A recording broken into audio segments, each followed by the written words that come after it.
آج ہم حسن معاملات و معاشرت میں قسم کے احکام و مسائل پڑھیں گے۔ قسم کو قرآن و حدیث میں یمین کہا جاتا ہے۔ یمین کی جمع ایمان ہے۔ اصطلاحی مفہوم میں کسی مسلمان کا اللہ تعالیٰ کا نام دے کر پختہ عزم کرنا اور دوسرے شخص کو یقین دہانی کروانا یمین کہلاتا ہے۔ قسم کے لیے یمین اور حلف کے الفاظ بھی استعمال ہوتے ہیں۔ قسموں کی حفاظت سے مراد یہ ہے کہ اولاً قسم اٹھائی ہی نہ جائے۔ کیا؟ قسم اٹھائی نہ جائے، کیونکہ مسلمان کی سب سے بڑی خوبی یہ ہے کہ وہ جھوٹ نہیں بولتا، بلکہ ہمیشہ کیا بولتا ہے؟ سچ بولتا ہے۔ سچ بولنے والے کا معاشرتی سطح پر سچائی کا ایک اعلیٰ معیار قائم ہو جاتا ہے اور عوام الناس اس کی زبان پر یقین کر لیتے ہیں۔ لیکن اگر بات بات پر قسم اٹھانے کا رواج عام ہو جائے تو لوگوں کے وقت کے ضیاع کا سبب بنے گا، یعنی کہ لوگوں کا ٹائم ضائع ہوگا، ایک دوسرے سے اعتبار اٹھے گا اور بد اعتمادی کی فضا قائم ہوگی جو حسن معاملات و معاشرت کے ہی خلاف ہے۔ قرآن مجید میں قسم کے احکام یوں بیان ہوئے ہیں۔ ترجمہ ہے اللہ تعالیٰ لا یعنی قسموں یعنی بے مقصد قسموں پر مواخذہ نہیں کرے گا، مطلب اس کی پکڑ نہیں کرے گا۔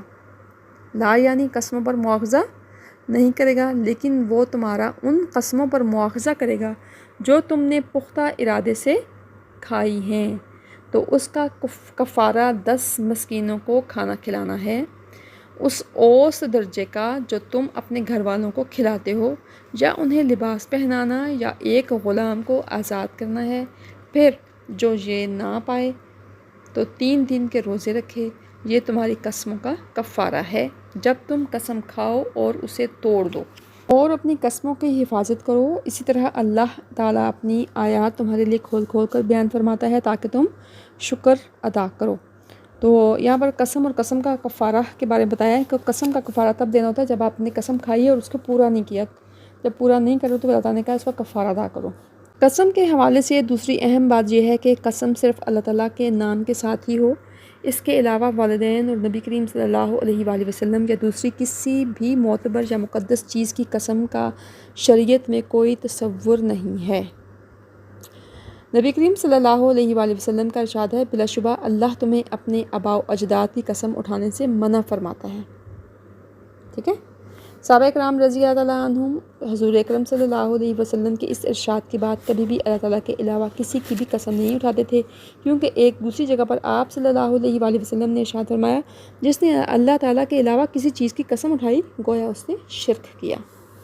قسم کے حوالے سے تیسری بات یہ ہے کہ اگر کوئی شخص جائز کام سے رکنے کے قسم اٹھا لے، قسم کے حوالے سے تیسری بات یہ ہے کہ اگر کوئی شخص جائز کام سے رکنے کی قسم اٹھا لے کہ میں اس کام کو نہیں کروں گا، مطلب کام جائز ہے تو وہ قسم کھا لے کہ یہ میں کام نہیں کروں گا، اور اس قسم کو توڑنے میں خیر ہو تو قسم توڑی جا سکتی ہے۔ ٹھیک ہے؟ ایسی قسم توڑی جا سکتی ہے اور قسم کا کفارہ ادا کر دیا جائے۔ تو نبی کریم صلی اللہ علیہ وآلہ وسلم کا ارشاد ہے کہ جس شخص نے کسی کام پر قسم اٹھائی لیکن وہ سمجھتا کہ خیر اور بھلائی اس کے مخالف سمت میں ہے تو وہ خیر والی صورت اختیار کرے اور اپنی قسم کا کفارہ ادا کر دے۔ ٹھیک ہے؟ رسول کریم نے بھی یہی فرمایا۔ اچھا، مثلاً اگر کوئی شخص اللہ تعالیٰ کی قسم اٹھا کر کہے کہ میں اپنے فلاں دوست یا ماں باپ یا استاد سے بات نہیں کروں گا، تو اس کو چاہیے کہ قسم توڑ دے اور کفارہ ادا کرے۔ قسم کا کفارہ یہ ہے کہ چاہے تو 10 مساکین کو کھانا کھلا دے، چاہے تو 10 مساکین کو لباس پہنا دے، ایسا غلام یا لونڈی آزاد کرے جو ہر قسم کے عیب سے پاک ہو، اور اگر ان تین اشیاء میں سے کسی کی طاقت نہ ہو تو 3 دن روزے رکھے۔ 3 کیا رکھے؟ روزے رکھے۔ قسم کے حوالے سے چوتھی بات یہ ہے کہ جس قسم کا کفارہ ادا کرنا ہے وہ مستقبل میں کسی کام کے حوالے سے قسم اٹھانا ہے، اس کو یمین منعقدہ کہتے ہیں۔ قسم کے حوالے سے چوتھی بات یہ ہے کہ جس قسم کا کفارہ ادا کرنا ہے وہ مستقبل میں کسی کام کے حوالے سے قسم اٹھانا ہے، اس کو یمین منعقدہ کہتے ہیں۔ ماضی کے کسی واقعہ پر جھوٹی قسم اٹھانا یمین غموس کہلاتا ہے۔ اس قسم پر کفارہ نہیں ہوتا، لیکن اسلام نے اس قسم کو ناپسند کیا ہے، یہ گناہ کبیرہ ہے۔ سمجھ نہیں آئی۔ مطلب ایک پرانے واقعہ پر قسم کھانا، یا ایک مستقبل میں کام کرنے کے لیے یا کرنے یا نہ کرنے کی قسم کھانا۔ دو نام بتائیں کہ اگر وہ مستقبل کے حوالے سے قسم اٹھاتا ہے تو اس کو یمین منعقدہ کہتے ہیں، منعقدہ۔ ٹھیک ہے؟ اور اگر پچھلے ماضی کے حوالے سے کوئی قسم اٹھا کر بات کرتا ہے تو اس کو یمین غموس کہتے ہیں، ٹھیک ہے. تو اگر پچھلے ماضی کا کوئی کام کے حوالے سے قسم اس نے اٹھائی ہے تو اس کا کوئی کفارہ نہیں ہے. اگر اس نے یمین منعقدہ کھائی ہے مستقبل کے حوالے سے اور پھر اس کو کفارہ اس کو پورا نہیں کیا تو پھر اس نے کفارہ ادا کرنا ہے، یہ بات کر رہے ہیں.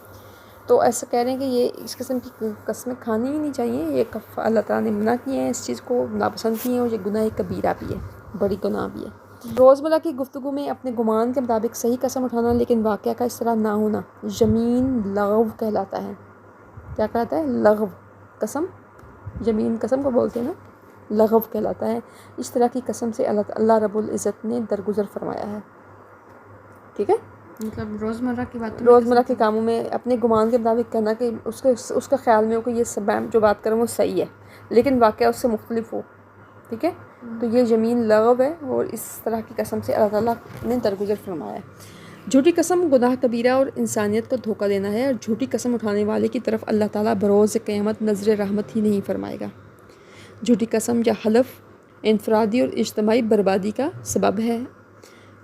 ہمیں ان سے بچنے کی دعا اور عملی طور پر کوشش بھی کرنی چاہیے. جھوٹی قسم کبیرہ گناہ اور انسانیت کو دھوکہ دینا ہے، اور جھوٹی قسم اٹھانے والے کی طرف اللہ تعالیٰ بروز قیامت نظر رحمت ہی نہیں فرمائے گا. جھوٹی قسم یا حلف انفرادی اور اجتماعی بربادی کا سبب بنتے ہیں. ہمیں ان سے بچنے کی دعا اور عملی طور پر کوشش بھی کرنی چاہیے.